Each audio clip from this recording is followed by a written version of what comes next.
Hey,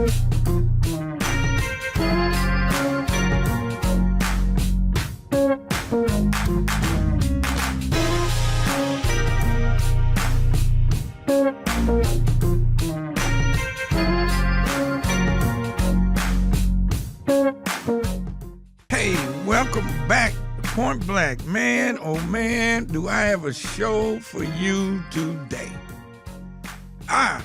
Man, I'm excited.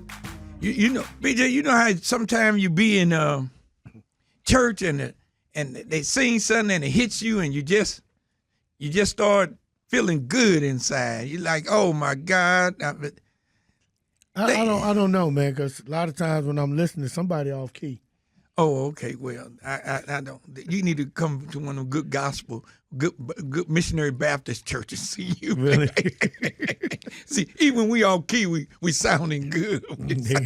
We sounding good. Because I just went to church not too long ago, and I was, that choir. Hey, listen, man. Listen. How you say, ooh wee. Listen, ladies and gentlemen. You know what? I got to interrupt him.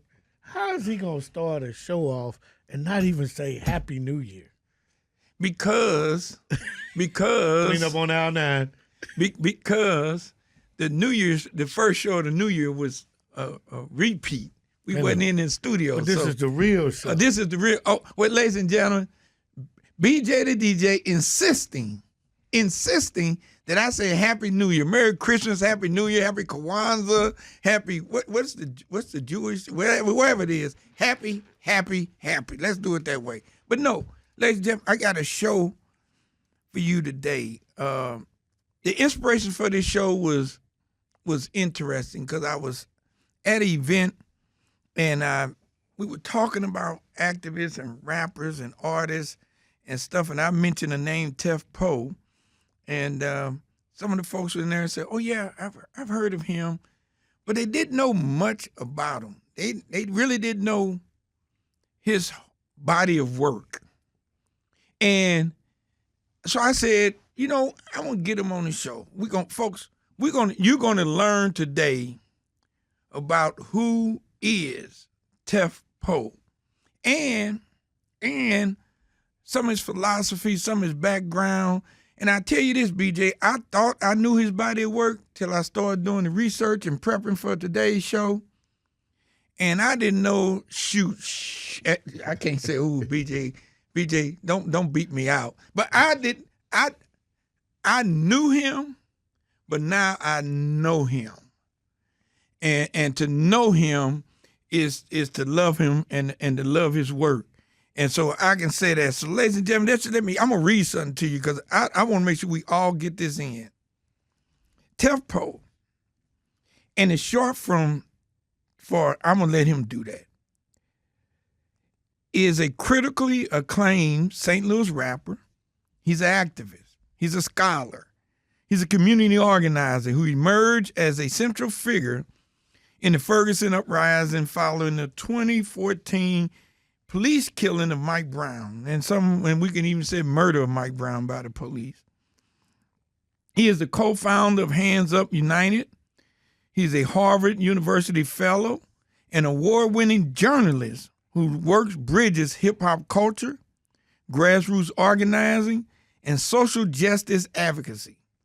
As a North County native, North County, St. Louis, for my listeners not outside of the region, he also testified before the United Nations. He met with President Obama, and he traveled internationally building solidarity movements.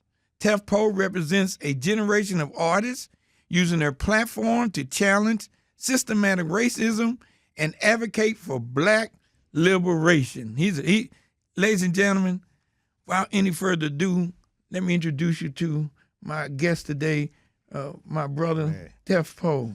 Man, thanks for having me, man. I don't know where you found that intro at, man. I don't know where you dug that one at, but I appreciate it, No, we like to do our homework. We like to do. Let's talk about. Here's what my question is. You grew up in North County. Yeah. So why don't you? I would love to know what were your experiences at an early age that you think helped move you and prepare you for the work you're doing now? Because I tend to believe it's a part of your DNA from way back. Yeah, it is. I grew up in the heart of what they call the war on drugs, but it was really the war on black people. And at a young age, I could see things that I couldn't make sense. So I saw people going away for very long times, and my uncles would vanish basically because they had been basically abducted by the police during the height of the drug era. And there were the initial influence of like maybe the second or third generation of the Crips and Bloods coming into St. Louis from California, and the influence of Chicago gangs on us when we were young, and being a city that was just in the middle of all that, trying to find our own identity. I saw the politics of it all very young, and I just knew that it was political, but I didn't know how to explain it. And now wait a minute, you also were a battle rapper. Yeah, man. You was in the underground hip hop movement. You want to tell us about that? I'm one of the best freestyle battle rappers ever to live. I was on 106 in Park, Freestyle Friday. I was the champ on there, undefeated. They had to retire me, and they had to retire you? Yeah. So you Muhammad Ali of battle rap. I ain't gonna say I'm Muhammad Ali of battle rap because you gonna make some people come for me, man. Okay, Mike Tyson of battle rap. I'm retired. I'll take Mike maybe. You know what I'm saying? But I'm retired for a reason. You know what I'm saying? So I don't want no smoke, y'all. I don't want no smoke. You want no smoke. This is not a public challenge or decree. I am not dusting off the Cape, man. I heard that. Yeah, I was retired off of 106 in Park, man, and I was the second person in the history of the show to be from St. Louis, Missouri, to do that. So when they said underground, because they title you as an underground hip hop artist. Yeah. Can you explain to the public what is an underground hip hop artist? That's a real good question.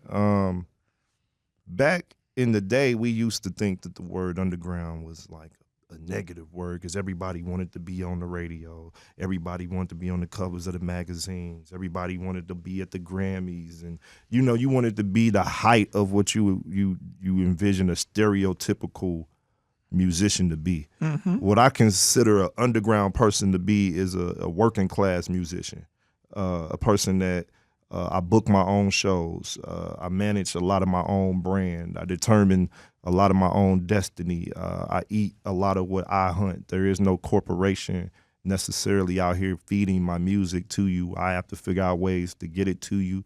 I have to pay for my own albums. I have to pay for my own production. I have to make sure that my publishing is correct. I have to make sure that my contracts are correct. From A to Z and beyond, I determine what happens with myself. And that's underground. And so we call it underground, even though it really is considered independent. But it's underground because you are moving beneath the radar of the governance of the system. So they don't know what I make or don't make. You know what I'm saying? BJ eyes lit up. BJ, you had something.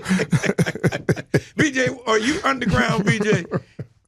I'm above ground. Yeah, I'm above ground. I consider myself above ground. I move. No, he's underground. I move beneath both sectors. You know what I'm saying? I say it's like this.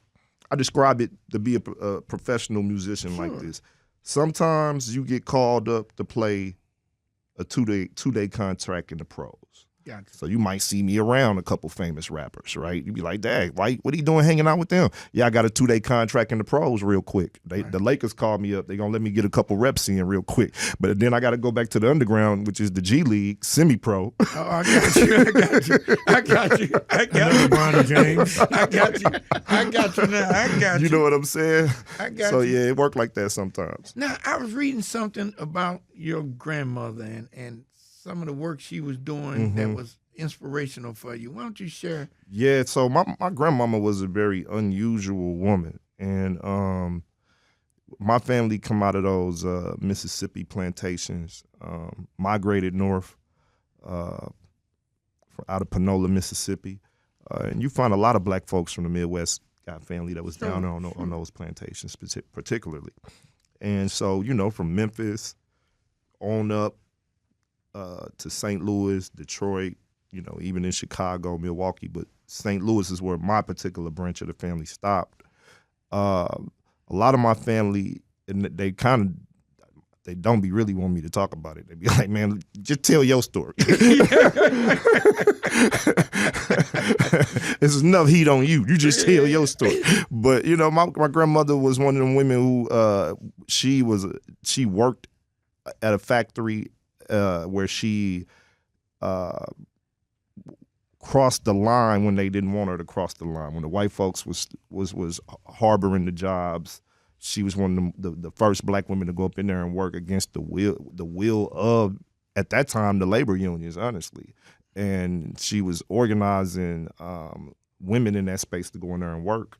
Okay. And it was kind of controversial at the time because it was, like, what are you doing? But she was one of the first black women to integrate the workforce like that. And hey, we're going to take a quick break, ladies and gentlemen. We'll be back with more on Point Blank. We got Tempo in the house.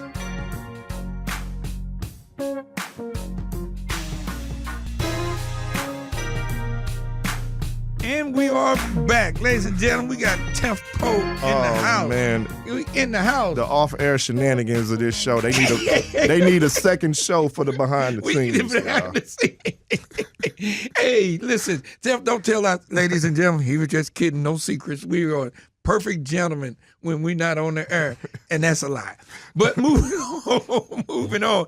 You know what, though? I was reading something that said that you saw something on, maybe was it an Instagram post that actually catapulted you to get involved in the Ferguson. I saw a few Instagram posts, honestly, but it was the main one was Mike Brown's stepdad holding a sign that said that his unarmed child had been murdered by the police in Ferguson. And I think I'm paraphrasing what the sign said, sure, but it said basically that. And I was fresh off of 106 and Park and all of that at that time, and so a lot of people were still kind of watching me for music related stuff. But I also, quiet as kept, had been in the streets with the fast food workers trying to raise the minimum wage at that time. Okay. So a lot of people were looking at me like, how you gonna go from BET to being in the streets with the fast food workers? You know what I'm saying? Like, what's that about? But I had been a working class person myself. Like, I was washing dishes while I was on TV at the Marriott. I had quit a job at the Marriott to go be on BET. Okay. But I had songs on the radio and still washing dishes and working at factories and working at temp jobs. So I understood that struggle. But so I had started to get more and more political by the time we get to that point where I shared that photo as well. And when I stepped into the streets, I knew a lot of the people that was out there from a lot of the other demonstrations that I had, ironically enough, had been to. To show you how life works. It was wild like that. And then Hands Up United comes out of that. How did? Yeah, that's an old organization that I was a part of that started a program called Books and Breakfast a while ago. And that was where we was giving away free books and breakfast once a month. Then it went to twice a month. Then it just kept growing and growing. And talk about that just a little bit more. Was it based solely in Ferguson, or was it? It was really North St. Louis. Okay. And then we did one in South St. Louis, and then we started to spread the Commonwealth of it and have other people learn how to organize the same type of event nationwide, and some people even started doing it in other countries. So it was basically bringing back not the same exact thing, but the energy and the concept of the free breakfast program.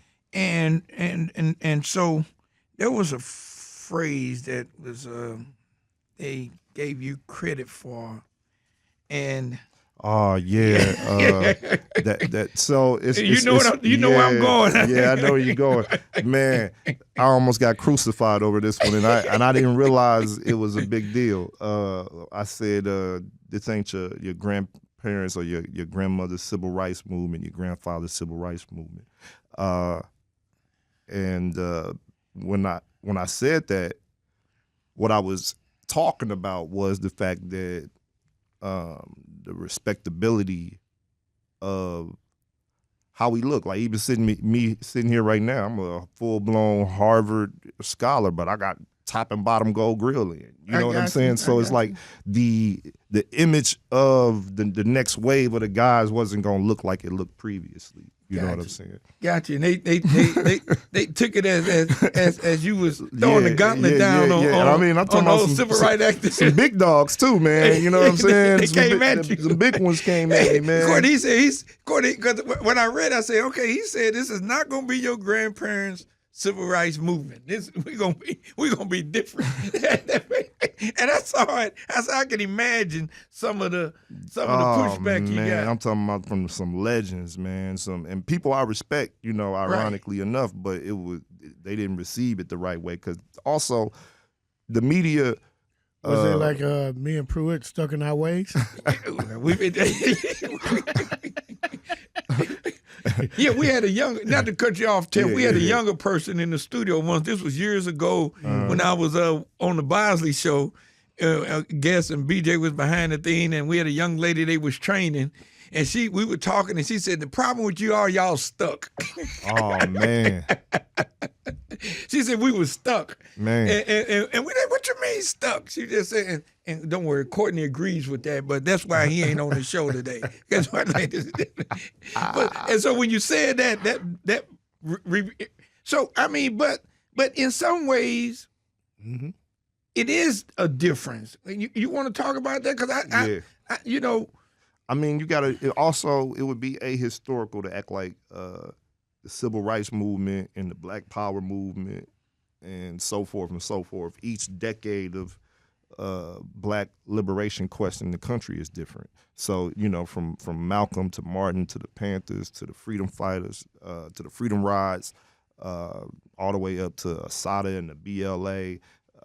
You know, we never had we had different times of different activity that looked different. So for us in the 2000s, that was just our time. That was just, you know what I'm saying? And now even I'm a little older, you know, so I look at it like it's somebody else's time to determine what the era gonna look like. And it's my turn to kind of follow up and see if I can support how they want to move, you know? So, you know, some of the young folks, activists, you know, we hear them say that the older generation has let us down and we've gone backwards and stuff like that. I'm not asking you whether you agree with that or disagree with it, but can you frame that for me? I don't agree with it. I think it's a narrow way of looking at what's actually happened to us on a generational level. Gotcha. So we are victims of something that needs to be purged. We victims of a sickness. We have been attacked. You know what I'm saying? And it ain't been a kind attack. It's been a harsh attack. And sometimes in the midst of trying to figure out a radical dilemma like the ones we have in our communities, we start to blame each other and watch the actual culprit get away with murder, literally. You know, Wayne, I'm so glad you say that. I mean, we've been saying that, I think, for some time now. And I think some of the young folks, when we say that, they take it the wrong way, just as some of the older generation took what you said the wrong way. And so, and I think we've been struggling as a people trying to reconcile that. Yeah. Well, they want an intentional rift between us in many different ways, man. Like they want an intentional rift between Black men and Black women, intentional rift between older Black men and younger Black men, intentional rift between older women and younger women.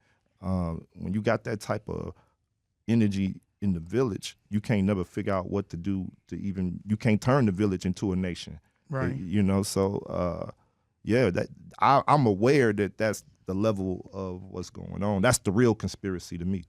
Got you. Now, I'm going back to music for a minute. I'm going back to music because, you know, when we talk about hip hop and hip hop music today from where they used to be and I get so wait a minute, how much did hip hop influence your A lot. you're changing your stage name to Tef Po, which means a lot. Tef Po means Teflon. Yeah. It started out as Teflon, but then you get older, not even that much older. Poetic? In my 20s, yeah. Teflon Poetics. Yeah. Poetic. Yeah. It was a long name because I thought I was in Wu-Tang or something back in the day. I didn't know who I thought I was. But I shortened it. A friend of mine gave me the name for real. He started saying it first, but then I embraced it. And for me, it means something totally different than what it started out meaning. It's kind of like Tef is a Ethiopian grain. Okay. And Po is obviously poetry. So for me, it's food for thought. You know what I'm saying? Oh, I heard that. So it's like by mechanizing the name like that, I'm able to use it for real versus like just walking around with some words that don't mean. So I'm gonna turn you to a music critic. Right now, I'm turning you to a music critic because food for thought. Food for thought.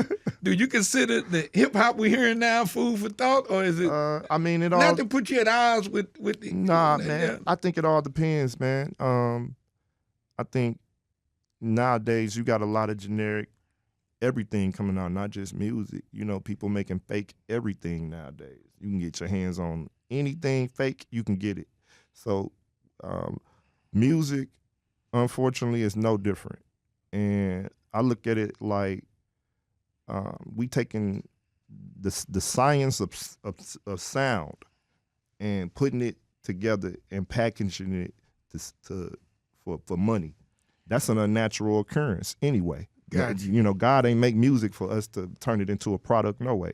So the fact that that's what we've even done to it is a mutation of its original intent. So for me, a lot of the music is just that. It's people trying to find a way to make a quick buck, trying a way to make a dollar. And I kind of understand that's what happens when you tell two-bit hustlers that they also musicians. You know, but I was looking at something the other day, and I don't know the song, but they was interviewing the artist, and she was saying, "Forget y'all," because the song was "Lick That." You know, we call it tossing salads now. I mean, but lick that butt. She said, except she used the A word. Oh and my God! And I lick, you know, this and that, and this and that, and it's a song. So I'm saying, so is that food for thought? Is that nah, food? man? Nah, it's but you know what? It's an eating song. But you know what? I'm gonna say this. This is my opinion on stuff like that. Okay. I don't be here for necessarily the music, nor the message, nor whatever. It don't be for me all the time. Gotcha. But I also understand, man, for a lot of people, we still in 1979, man. We still in 1982. We still in we still in the era for a lot of these guys where they rapping like Busy B was rapping. It's call and response rap with faster beats. So I hear it like that. But gotcha.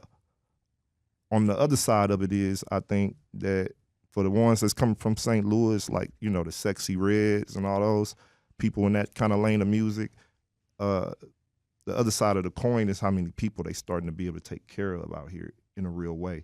And I think that if we could do our part to tell that side of the story, we could also maybe influence them to make different music, because they do got different personas that they activate in the community from how we see them move around the town. Got it. Now, your academia, your intellectual work, ladies and gentlemen, I just want to share this, and you can respond to it any way you want to, but it says that you were the Nasser Jones Hip Hop Fellow at Harvard's W.E.D. Du Bois Institute. Uh-huh. And it talked about you collaborated with historian Walter Johnson, which has produced some fascinating work. Yeah. And it said you're working on the memoir called Rebel to America. Yeah. What's that story, and what are you trying to tell us? Man, so I think I might change the name of Rebel to America to Glory to God, because my first mixtape that I made that actually moved some units was called Glory to God. And I think it might be kind of creative to bring that back in the form of a memoir for some reason. Mm-hmm. And I just also don't want to words got power, man, and I don't want to cast that level of a spell on myself by branding myself as an absolute rebel to America for the rest of my life. You know what I'm saying? I don't know the different iterations of America that may come to exist. It might be one that I actually like in the next 20 years. You know what I'm saying? So, but so I got into Harvard through Walter Johnson initially, the historian. Right. He is a white guy who I don't got a lot in common with. He from Columbia, Missouri. He saw me talking on something and he reached out to me. I didn't think it was real at first. I thought it was fake.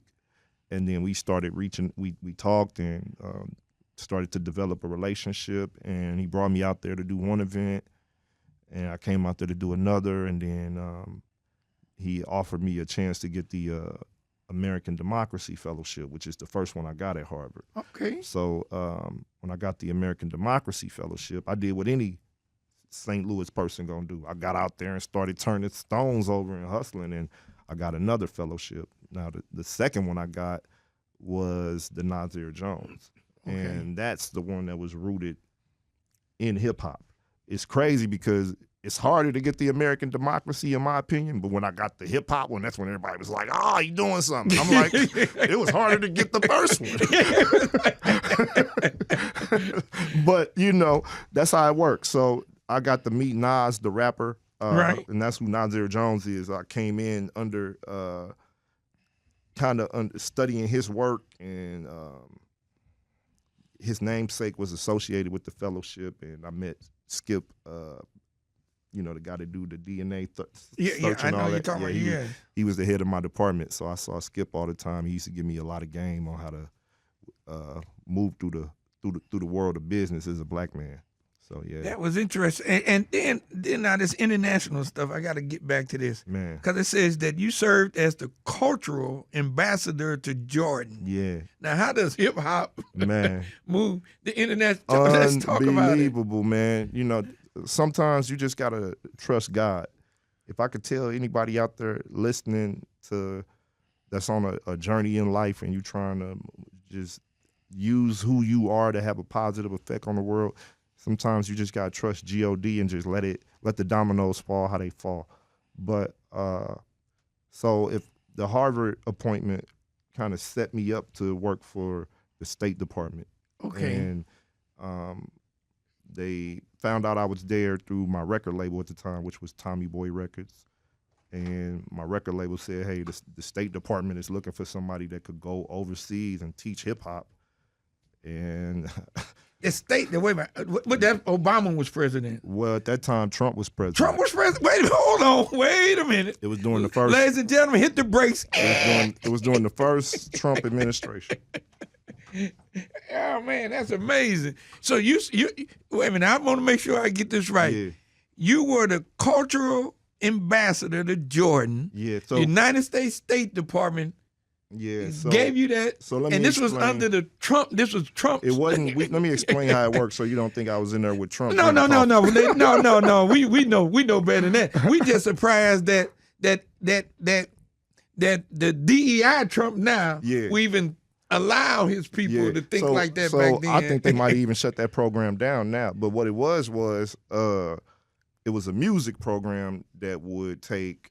It felt like hip hop could explain the differences between the United States and these different countries. Got it. And in areas where they may have had some hostile youth who may have been like joining gangs,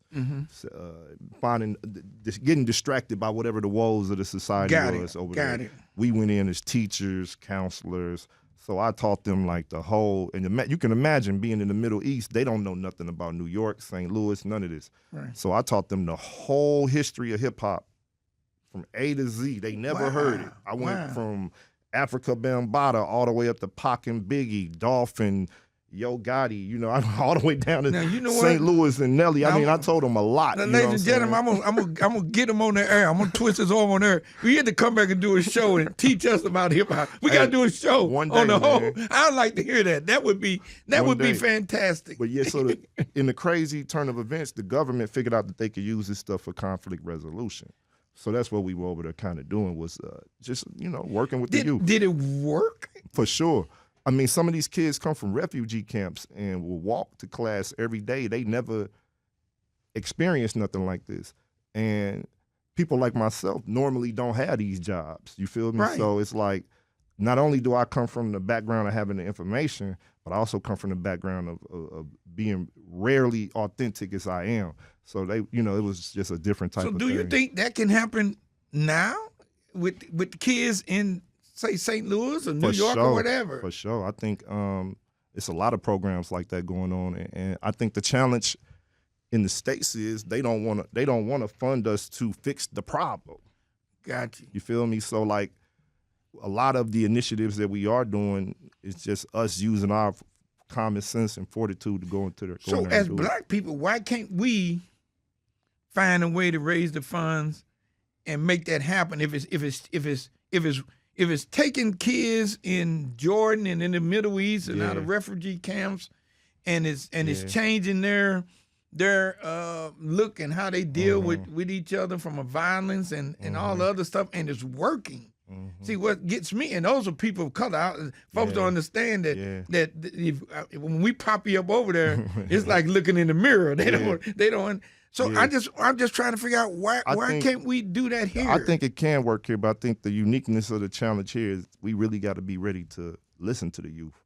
I think we still got a hierarchy in our communities. So like when the kids come up nowadays and say like what they actually feel, what they actually know about their circumstances, we don't really listen to them to a full degree. And when you really think about it, man, I mean, Tupac Shakur was only 25 years old. Yeah. I mean, when we first heard the man, he was 19. Right. You know what I'm saying? We only had him for a good 4-5 years as a public figure like that. Right. So he came out as a child, basically, with a vision. Basically. So we're not listening. They're going to tell the right. We ain't listening to him, right? Sure. Ladies and gentlemen, we're going to take another break. We'll be back with more on Point Black. We got Tef Poe in the house, and he's going to teach us the history of hip-hop. He just don't know it yet. Hey, play my theme song. That's what, produced by the one and only. Listen to that. Ladies and gentlemen, we got Tef Poe in the house. And, man, we've been having a great conversation. I'm happy to be here, man. I'm happy to be here. We're having a great conversation. I got to switch it now. We're going to switch up. I got something for you. You got because St. Louis politics. Wow, here we go. We going into the mud now. St. Louis politics. They got the snipers on the building, ladies and gentlemen. I'm going to tell you a quick story, and then you go from there wherever you want, because I'm going to tell you the early years of St. Louis Black politics. All right. And then I want you to talk about, feed off of that any way you want, and talk about what's going on now. For sure. So, because see, ladies and gentlemen, I love, my mother's no longer with us, but I love my mama because she would talk about St. Louis and history and politics. And she set up and told me one day about Jordan Pop Chambers. Guy born in the late 1800s, black guy in St. Louis. By 1930s, in the 30s, St. Louis, African Americans were still primarily Republicans.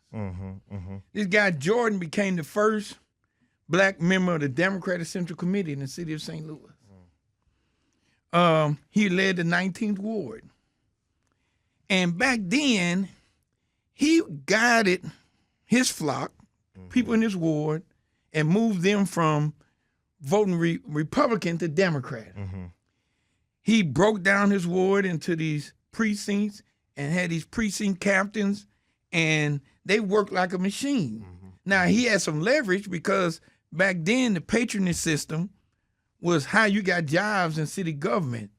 And so he would make sure that those block captains and those precinct captains would make sure that they knew everybody on their blocks. And they made sure that those folks got out and voted. And because they voted in those numbers, he was able to use that as leverage on the Central Committee to get jobs for black folks. So if you wanted a job in the city government back then, you go to Jordan Chambers. he owned a funeral home, and he owned the Club Riviera. So can you imagine 30s and 40s and 50s, even up to the 60s, that black artists, national artists, they were still on the chitlin circuit, as they call it. The only where they can play is in black places. So you got national artists coming to his club in St. Louis, and he's got this funeral home. And he ran this thing he ran it so tough that they began to call him the Black Mayor of St. Louis. Wow. St. Louis is Black Mayor. Wow. And they would say that sort of political power and black revolutionary all across the country comes out of St. Louis, comes out of the work that Jordan Chambers was doing. Now, I'm quite sure there were some people he didn't take care of, but he took care of the folks around him, and as a part of the organization. And he was so good at it and recognized nationally for it. When he died, President Kennedy and Vice President Johnson both wrote letters and stuff for his funeral, because they recognized the work he was doing in St. Louis and with black politics and moving them. So if you needed the black vote in St. Louis, he was able to use his machine and turn it out, and in return deliver the goods back for the people in his ward and sometimes people in the city. Now there's some, of course, everybody have some bad things they would say about him, but that you know that I say that sometimes sugar attract flies, and so does something else. But so that's and so they don't talk. So when I hear people talk about St. Louis politics and black politics and stuff like that, it seems like they go back to the Congressman Clay area. Yeah. And that's when black politics started. And it's like, well, black politics really started with Jordan Chambers. And that's what they would say. So based on knowing all of that and based on where we at today, what's your thoughts? I'd like to get your thoughts. Man, you just taught me something with Jordan Chambers, and I know a lot stuff I don't even need to know. You know what I'm saying? But I'm gonna have to go do a real deep dive on that brother right there, man. I mean, we anywhere near that, or we far away from that? Near that in what regard? Where we at now? Black political St. Louis. I think we there, man. Okay. I think it's a lot of people who want to try to be curious about how to fix what's going on. I think it starts with that curiosity. I think David Chappelle said it best. In these times, you can't listen to nobody that's 100% sure of anything. So a lot of people are looking at where we at on the floor and saying, how do we get some ingenuity in here? How do we get some innovation in here? How do we begin to work together? How do we reverse some of the damage that's been done to us generationally and try to get in front of slowing it down for future generations? I think we are there, but I think also there's a sophistication that's going to be needed if we going to really take it where we can take it. And I think that sophistication is going to be rooted in something that I don't think St. Louis people like to do, which is real research. I heard that. You gotta, we drive by buildings that we don't even know who own the buildings. Like big old skyscrapers be owned by straight corporations that's like making our life harder, and then don't even spark your mind to say, hey man, who owned that building? Mm-hmm. Like, hey, who put that there? Why they put that there? Even something like, like old boy that owned Emos for quite some time. He was a whole politician. You know what I mean? Like, of course you gonna have a franchise. You was writing off the property to yourself. Like, you know what I'm saying? But we need to unearth the men and the women behind the curtain. So what about the young folk not engaged in the political process now? I don't think they are.